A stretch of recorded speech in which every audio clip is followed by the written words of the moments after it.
Hello दोस्तों, नमस्कार। कथा सागर चैनल में आपका स्वागत है। बहुत साल पहले की बात है।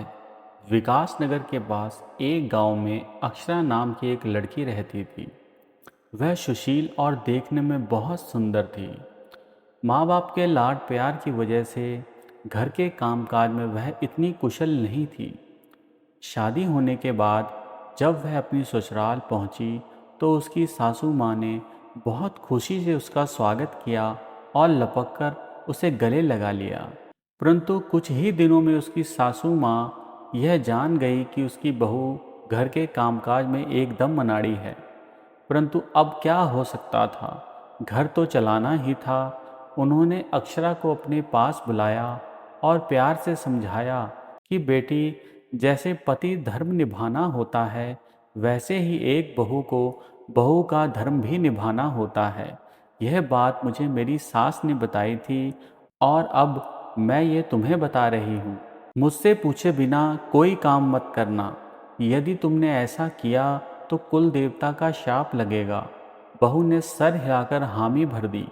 फिर तो बस सारा दिन घर में यही आवाज़ें आती रहती, माँ जी गोभी की सब्ज़ी बना लूँ, आटा कितना पीसना है, गाय को चारा कब देना है, मैं नहा लूँ, कुएं से भरकर पानी ले आऊँ, आदि आदि।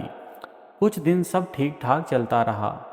एक दिन सासू माँ को पीलिए का बुखार हो गया और पीलिया बढ़ जाने के कारण वह चल बसी।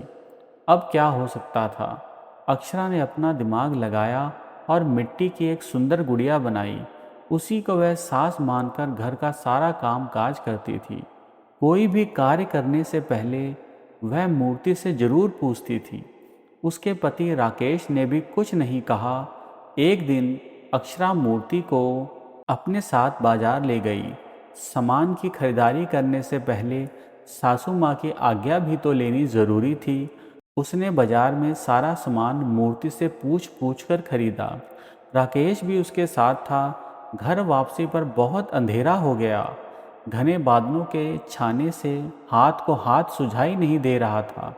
बारिश होने के पूरे आसार थे। हार कर पति पत्नी ने एक वृक्ष की डाल पर शरण ले ली। रास्ता बिल्कुल सुनसान था। चारों ओर घना जंगल था। डर के मारे वह लोग पेड़ के नीचे उतरे नहीं। उन्होंने रात वहीं बिताने का फैसला किया। दोनों सुबह के थके हारे थे। वह दोनों पेड़ की डाल पर ही सो गए। आधी रात बीतने के करीब अक्षरा की आंख खुली। उसे याद आया कि उन दोनों ने सुबह से कुछ नहीं खाया है। अवश्य ही राकेश को भूख लग रही होगी। पोटली में 5 आलू के पराठे थे। आदत के अनुसार उसने मिट्टी की सासू माँ से पूछा, भूख तो जोरों की लगी है, 2 खा लूँ, 2 इन्हें दे दूँ।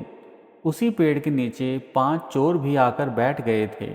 उनमें आपस में चोरी के माल का बंटवारा हो रहा था।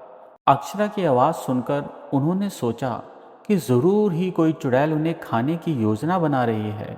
वह सामान उठाकर भागने की तैयारी करने लगे। तभी अक्षरा के हाथ से मिट्टी की मूर्ति गिर पड़ी।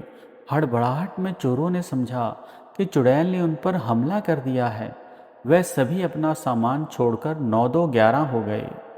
अक्षरा और राकेश चुपचाप नीचे उतरे। सारा कीमती सामान बांधकर घर लौट आए। मिट्टी की सासू माँ तो टूट गई थी।